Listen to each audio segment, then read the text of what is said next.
Hi, everyone. I am Taryn Elliott, the Director of Client Success and Marketing here at Lisi. And thank you for joining us for our April live stream of three things. And this is all about spring cleaning your website. I am joined by Ray Ritter, Director of Client Service and Marketing at Lisi, who is our website guru. And I'm very excited. It's April. Like spring is coming. I don't know about your neighborhood, but here there's like flowers have been popping up for a month. So I'm ready for it. Yes. The flowers are definitely making their way out earlier this year than normal. But I'm really looking forward to, being able to open the windows again and wear flip-flops and all of those kind of rite of passage things that, that's April brings. I mean, of course it could still snow in April. It could be freezing cold in May, but like we're getting there. Getting past winter. I actually don't like cleaning, but I love spring cleaning because it just, like you said, windows open. Like I will clean out the windowsill just to make sure I can open the window. So. Sometimes I open the window and then I'm like, ooh, my window still needs to be cleaned. And now I'm cleaning the windows, and that was not my intention. But I agree. I don't particularly love cleaning. I like having a clean house. So that's a bit of a problem.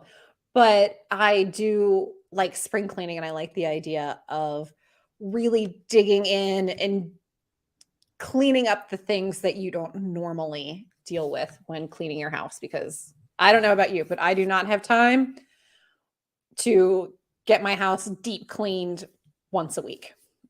No, not the Martha Stewart way. Not here either. No. So, well, while we're spring cleaning houses and, kind of getting all of our personal lives in order, this is also a good time to spring clean your website. We are always on our websites and looking at them. And, occasionally it'll be like, ooh, there's a typo that we didn't catch, or, this person is now admitted in a new state. We need to add that. We hadn't done that yet. But there's a lot of things that in our day-to-day with our websites, we don't even think about. And so today we're going to talk about three of them, three of the ones that we thought were really important to consider or possibly overlooked. And so, Ray, do you have anything to add before we jump into the three things? No, I'm ready to go.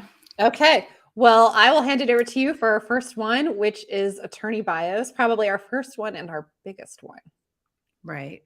And to be honest, I think that most people are routinely updating those things you mentioned, like the most recent award, a speaking engagement, this person's now admitted in another state. I think that most folks who are managing the website have that kind of hardwired, like you learn about it, you add it, you update on the website. Those bios should be getting updated routinely as those things happen.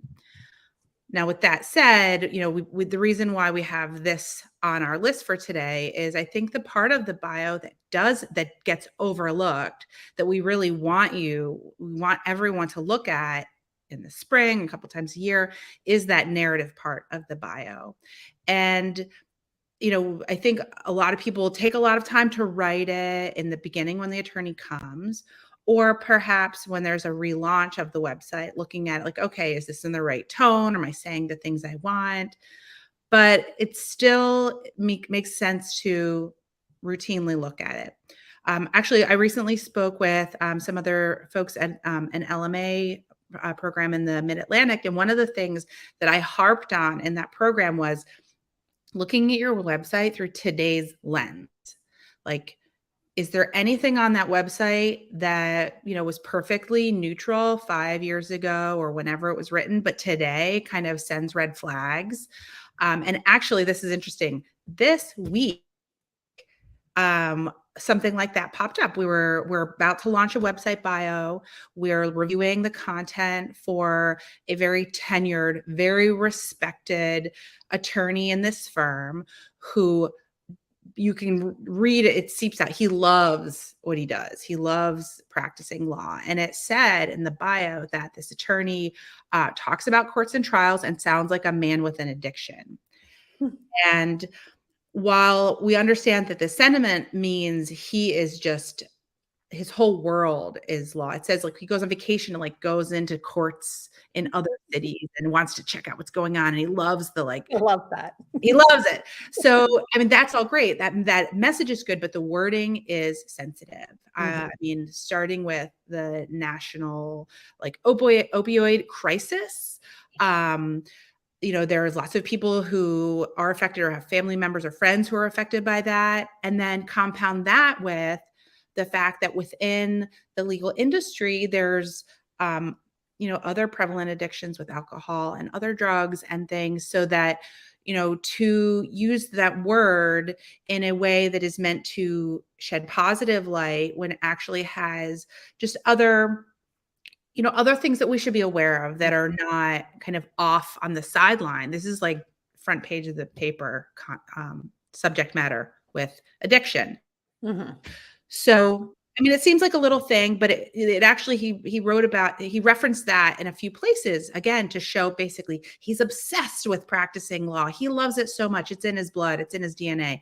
But changing the language a little bit, because at the time that it was written, which I imagine was at least 10 years ago, I could be wrong. But it was, it was written well before they came to Lisi for us to help launch their new site.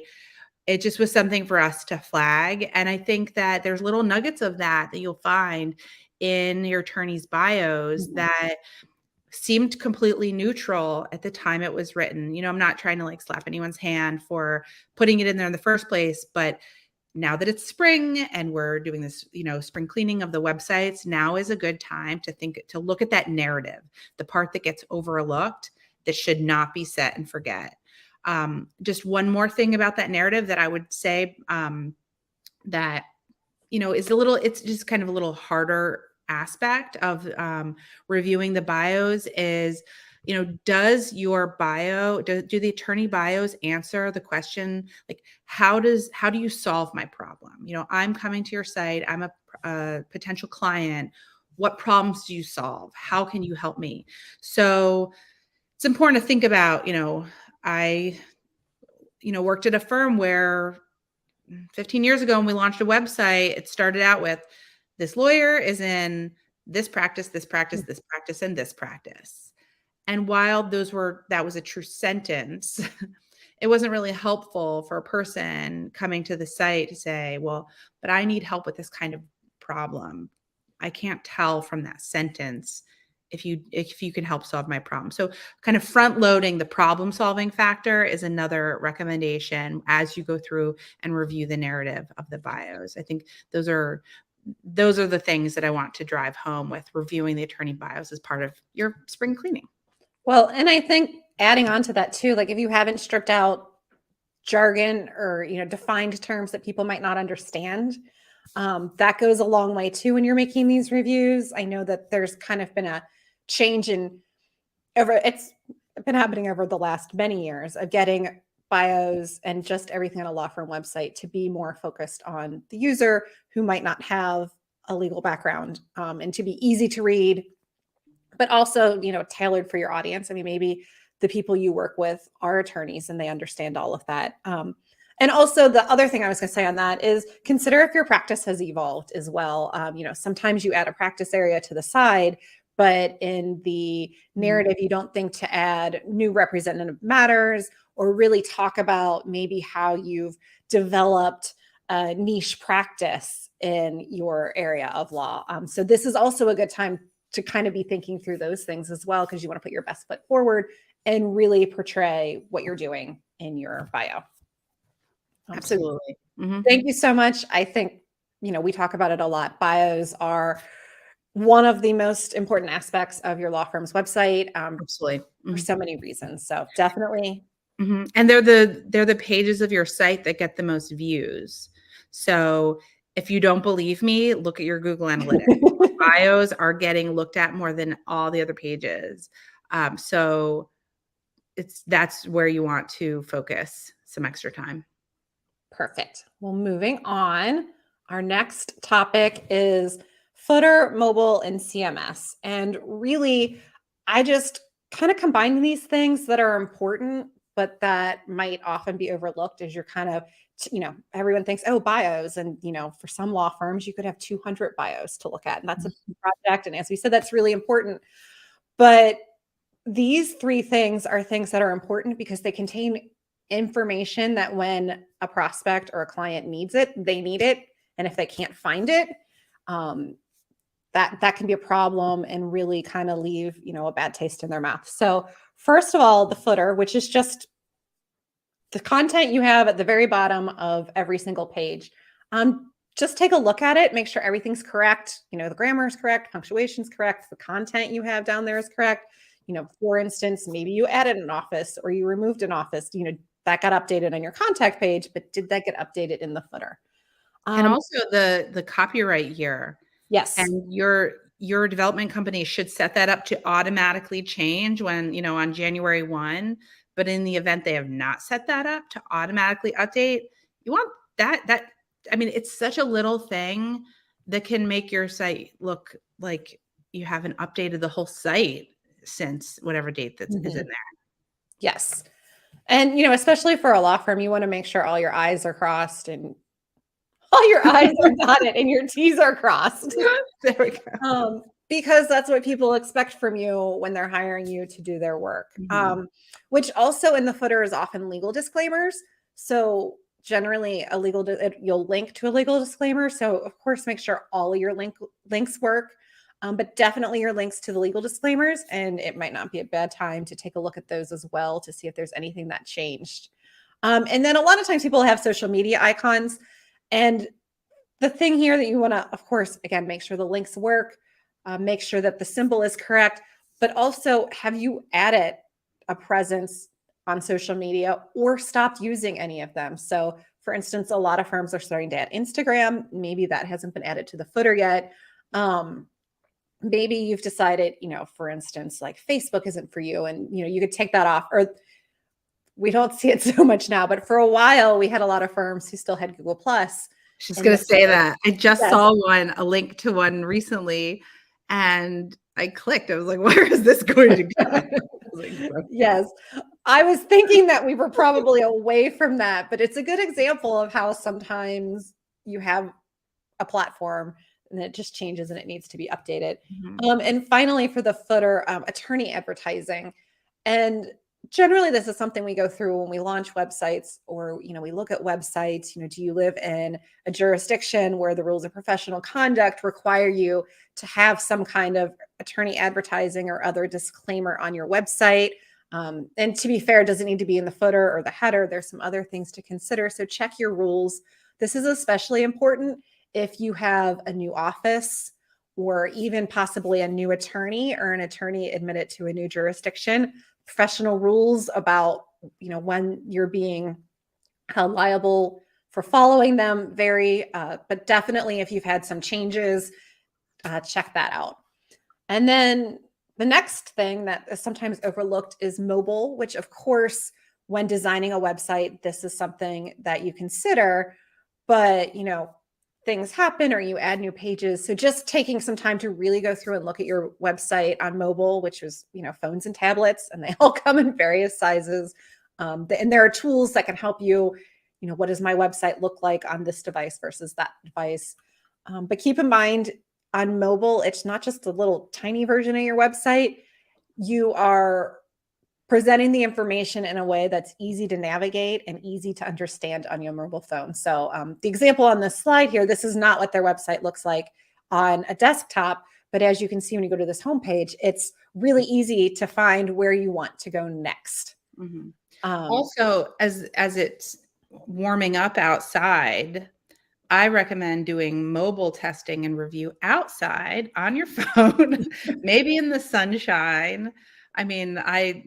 Candidly, I think through that. Like if I have to do mobile testing on a site, I think, well, if I don't need to be tied to my space, where can I be? So a lot of times it happens like in my patio. Yeah. Or even this is, if you have a long commute, you could do that. That's kind of the nice thing about mobile. And as you're going through all the pages, make sure, like, especially pages like contact info, news, even bios, the pages people are most likely to view on mobile are easy to read and clean. You're not having to zoom in or slide back and forth to get the content. Consider if you added any new pages this year, especially if you kind of changed the way a template looked, is that rendering properly on mobile? And last thing, just make sure your phone numbers are clickable and your directions are linked. And then finally, in this section of things that might be forgotten about, the CMS or the back end. And this is really just kind of going in and looking at things such as, are the fields labeled and easy to use? Is it intuitive? If I wasn't adding this, would somebody else be able to figure out what might need to be there? Or is it labeled in a way that I can consistently enter the same information? Especially for pages you frequently update, like bios and news. And then your asset library. And I know I'm guilty of this. We get so busy, we tend to just upload everything into a general file. So this is absolutely the best time of year to make sure you're going in and saying, images go here in these folders and documents go here in these folders and downloadable items go here, or whatever your file system is. But just make sure it's organized. Make sure everything is clearly titled, especially items you download. You don't want somebody to download an item and then they have it on the desktop and it's, some kind of shorthand name that you use internally, or it's, really generic and people are like, what is this file on my desktop? And also, are they even still available on your website? If they're not available on your website, you can just go ahead and clean them out. And on the subject of downloads, this isn't necessarily happening in your CMS. It might also be happening in your marketing automation tool. But if you have an item that's downloaded from your website, is it being delivered in the way that it is expected to? And, we see it happen all the time. Just a random glitch or a system update causes something to break along the way. And there's nothing more frustrating than trying to get information from a website, especially if you're, deciding who to hire and not being able to get that.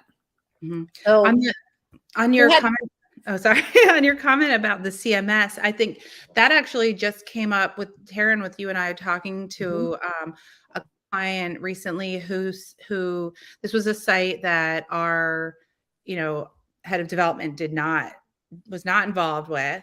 And the client said, why is this bio not publishing the way I expect? And there was a field that had to be filled out in order, there was like a threshold. If this field is filled out, it will publish. If this field is left empty, it will not publish. And in fact, I think there were two fields. And I'm sure at the time that site was developed, the developer thought, well, of course, how would a bio ever be posted without like body, the main narrative, or how would it ever be posted without? Sometimes, and specifically on that website, that's a differentiator because you are trying to accomplish a secondary thing as well. But yeah, sometimes, in the design and development phase, we miss issues that might come up down the road. And this is a perfect example. So the solution is not to change the development of that site. The solution is to just make a little note by the field header on the back end of the CMS, so that, when the person who was working at the firm when the site launched knew how to do it, and then the next person knew how to do it, but now like the fourth person down the line who wasn't involved at the beginning doesn't know the answers, to have those little like cheat sheets can be really helpful. I find them helpful on sites that we do build, because it's dozens and dozens and dozens of sites and they each have their own unique build. What if you don't remember some like really obscure detail? Wow, would it be great if you had a note on it and the note was where you need it, when you need it?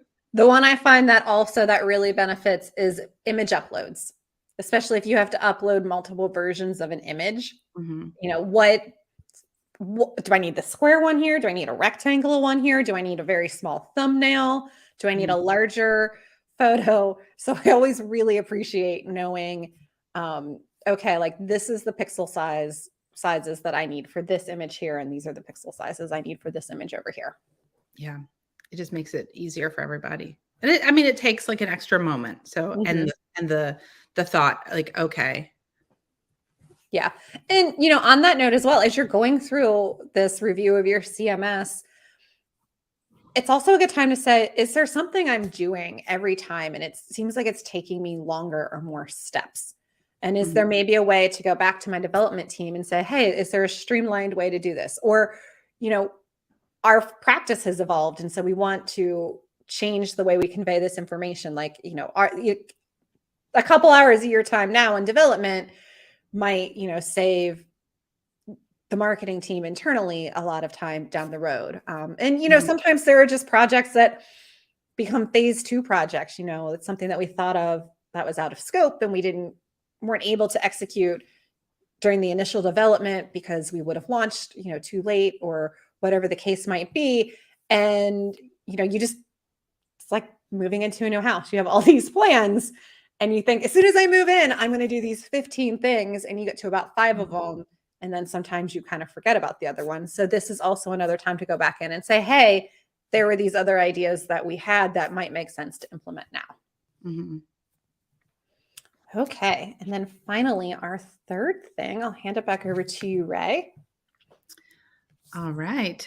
So our third thing of our 3 things for spring cleaning your website is focusing on industry pages, or really just focusing on industry in general. So if possible, it would be great to create new page types for industry and have those be like a landing page so that the people coming to your site, the clients, prospects, kind of can frame their experience to their world. Hey, I work in the entertainment industry.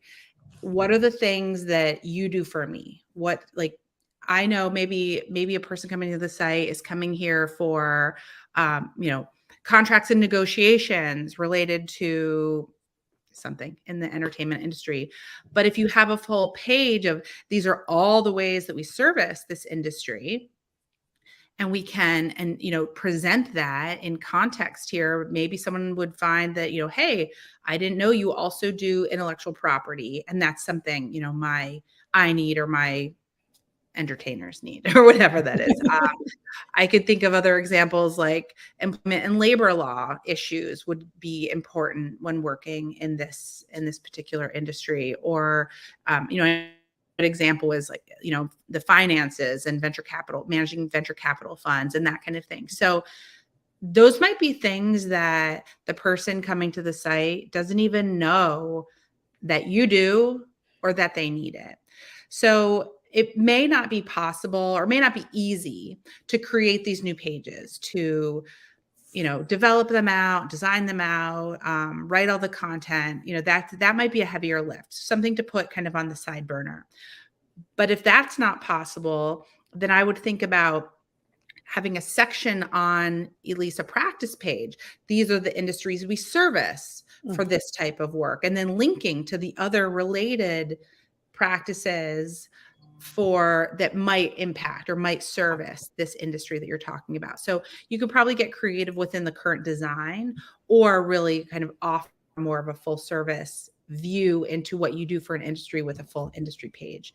And I was actually thinking about this where getting ready to pack for a trip coming up, and I'm shopping online for children's swimsuits. And then, right.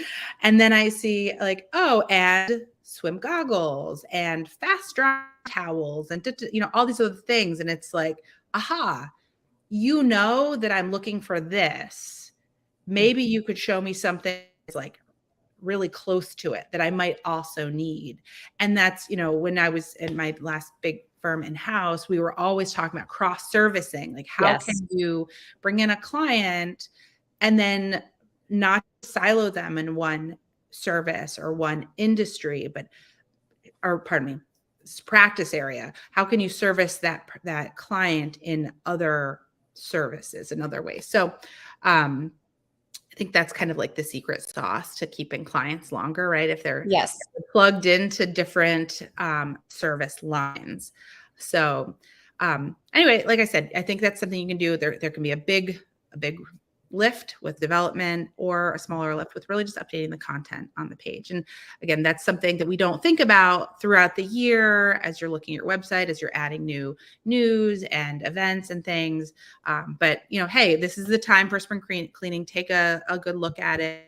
Again, and this too, you can sit on your couch, you don't even have to be at your desk and look at it. How would we rethink doing this or communicating how we provide services to folks in different industries?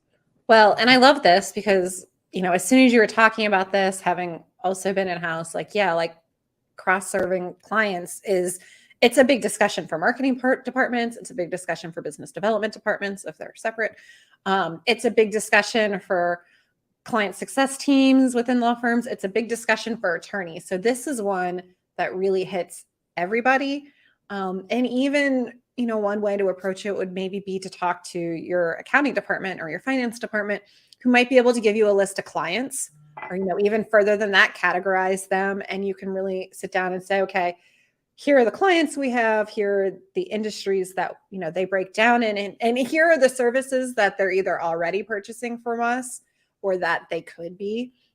And really, I love the idea that if you don't have the resources to build out completely new industry pages, there are ways to definitely incorporate that information into practice area pages. And I think we're seeing clients do that a lot, where we're seeing more and more clients are putting the related practices links on those practice area pages, because, as you said, we know the more invested a client is with a firm, the more likely they are to keep working with the firm. And really, it just solidifies that relationship, especially for potential clients. If you're working in the entertainment industry, you might be thinking of all the different legal services that you need for your business, but you also might not be thinking of that.